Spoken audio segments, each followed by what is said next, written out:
A Catalunya ens agrada repetir-nos que som un país intel·ligent, creatiu, treballador, predisposat a l'excel·lència.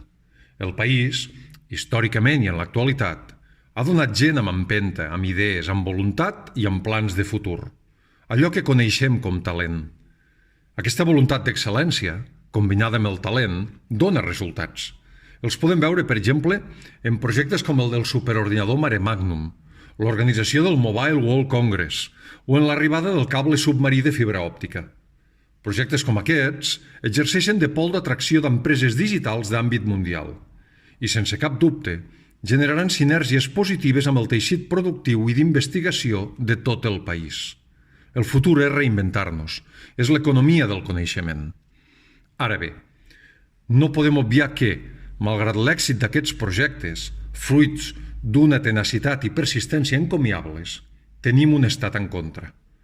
Un estat que atura projectes i inversions, que convida empreses a sortir de Catalunya i que ens escanya políticament i econòmicament. En aquestes condicions és impossible fer el que sabem fer i aquest futur esperançador trontolla. És per això, més enllà de nacionalismes o greuges de bandera, que una Catalunya independent és avui en dia una qüestió de supervivència i de futur. I és just en aquest moment, tan engrescador com necessitat de fermesa i convicció, quan ens hem passat d'innovadors. Precisament en un dels àmbits on el talent cada cop escasseja més, la política.